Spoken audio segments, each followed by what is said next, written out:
नमस्कार। Fundamental analysis इस 12वें part में आपका स्वागत है। पिछले पार्ट में हमने बैलेंस शीट के बारे में बात की थी और आज हम प्रॉफिट एंड लॉस स्टेटमेंट के बारे में बात करने वाले हैं। जैसे कि बैलेंस शीट के लेक्चर में हमने बात की थी कि बैलेंस शीट किसी स्पेसिफिक डेट की होती है। जैसे कि आप यहाँ पर देख सकते हो कि यहाँ पर लिखा है consolidated balance sheet as at March 31, 2018। यानी ये बैलेंस शीट March 31 का सिनेरियो दिखाती है। यानी ये बैलेंस शीट 31 मार्च 2018 की है, यानी उस स्पेसिफिक डेट की है। तो इससे हमें पता चलता है कि 31 मार्च 2018 को कंपनी के पास इतने एसेट्स थे और इतनी लायबिलिटीज थी। लेकिन प्रॉफिट एंड लॉस स्टेटमेंट किसी स्पेसिफिक डेट का नहीं होता, वो स्पेसिफिक पीरियड का होता है। जैसे कि आप यहाँ पर देख सकते हो कि consolidated statement of profit and loss for the year ended March 31, 2018, यानी ये पूरे फाइनेंशियल ईयर 2018 का प्रॉफिट एंड लॉस स्टेटमेंट है। तो बैलेंस शीट किसी स्पेसिफिक डेट की होती है, वही प्रॉफिट एंड लॉस स्टेटमेंट किसी स्पेसिफिक पीरियड का होता है। कंपनी का प्रॉफिट एंड लॉस स्टेटमेंट आपको क्वार्टरली भी देखने मिलता है। जैसे कि 4 क्वार्टर्स होते हैं, Q1, Q2, Q3 और Q4। तो हर क्वार्टर के बाद कंपनी अपने फाइनेंशियल रिजल्ट्स डिक्लेयर करती है, जिसके बाद आपको उनका प्रॉफिट एंड लॉस स्टेटमेंट देखने मिलता है। अगर आपको कंपनी का पूरे साल का प्रॉफिट एंड लॉस स्टेटमेंट देखना है तो उसके लिए आपको कंपनी का एनुअल रिपोर्ट देखना होगा। प्रॉफिट एंड लॉस स्टेटमेंट में मेनली 3 चीजें होती है, रिवेन्यू, एक्सपेंसेस और प्रॉफिट। देखो, प्रॉफिट एंड लॉस स्टेटमेंट्स पर जो टर्म्स होती है उनका मतलब समझाने वाली चीजें हमने यूट्यूब पर एक वीडियो में एक्सप्लेन की है, जिसे देखने के लिए आपको यूट्यूब पर profit and loss statement Finnovations ऐसा सर्च करना होगा।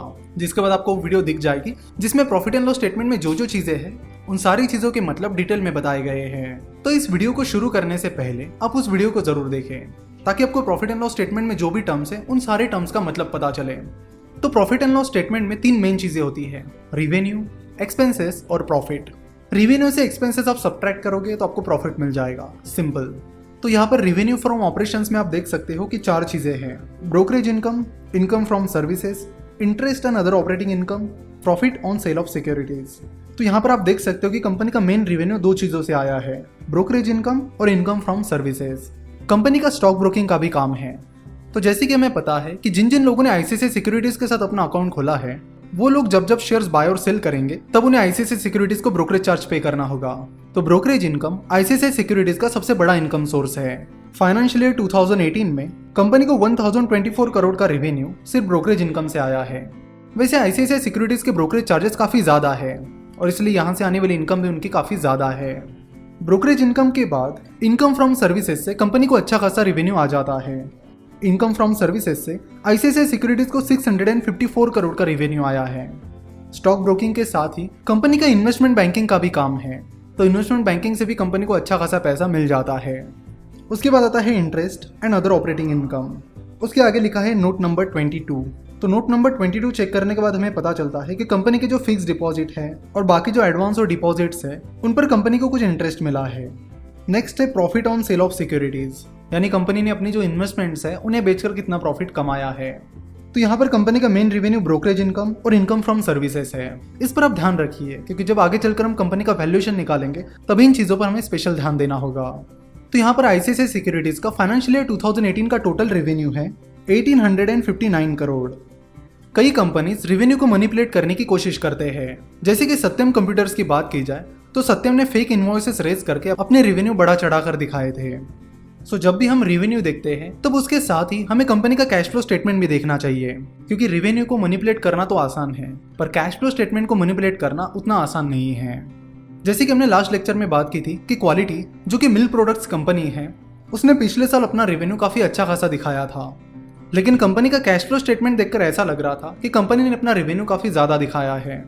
बाद में जब सब लोग कंपनी पर डाउट करने लगे तब कंपनी ने बताया कि उनका ज्यादातर रेवेन्यू कैश रिसीवेबल था, जो कि वो रिसीव नहीं कर पाए। तो ऐसी चीजों से बचने के लिए आपको कंपनी का रेवेन्यू और कैश फ्लो स्टेटमेंट साथ साथ देखना होगा। प्रॉफिट एंड लॉस स्टेटमेंट के बाद हम कैश फ्लो स्टेटमेंट की ही बात करेंगे और तब हम इस चीज पर डिटेल में बात करेंगे। रेवेन्यू के बाद आते हैं एक्सपेंसेस। तो कंपनी के एक्सपेंसेस के अंडर आता है employee benefit expenses, operating expenses, finance cost, depreciation and amortisation expense, other expenses. इन सारे एक्सपेंसेस के आगे नोट्स लिखी है, तो नोट्स चेक करना बहुत जरूरी है। एम्प्लॉय बेनिफिट एक्सपेंसेस में आता है कंपनी के एम्प्लॉयज की salary, bonus, gratuity etcetera. Operating expenses में आप देख सकते हो कि कंपनी के कॉल सेंटर के charges, transaction charges, stamp duty, ये सारी चीज़ें इंक्लूड है। उसके बाद आता है फाइनेंस कॉस्ट। कंपनी के ऊपर जो भी डेट है उसका इंटरेस्ट कंपनी को पे करना पड़ता है। तो ये जो इंटरेस्ट एक्सपेंसेस है ये फाइनेंस कॉस्ट में आते हैं। उसके बाद आते हैं अदर एक्सपेंसेस, जिसमें rent, maintenance, electricity bill, printing, stationery, professional fees et cetera, ये सारी चीज़ें आते हैं। यहाँ पर आप देख सकते हो कि कंपनी का जो मेन एक्सपेंस है वो है कंपनी के एम्प्लॉय बेनिफिट्स एक्सपेंसेस, जो कि 545 करोड़ है। मतलब एम्प्लॉयज़ की जो सैलरी, बोनसेस वगैरह है वो कंपनी की मेन कॉस्ट है।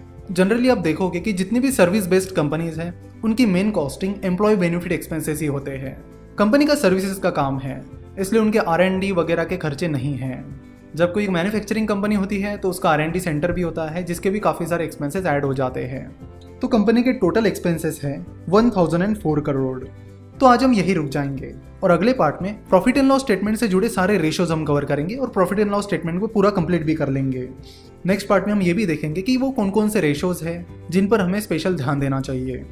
आशा करता हूँ कि आपको ये वीडियो पसंद आई होगी। हमसे जुड़े रहने के लिए आप हमें फेसबुक, ट्विटर और इंस्टाग्राम पर फॉलो कर सकते हो। वीडियो देखने के लिए और हमारे साथ जुड़े रहने के लिए आपका बहुत बहुत धन्यवाद।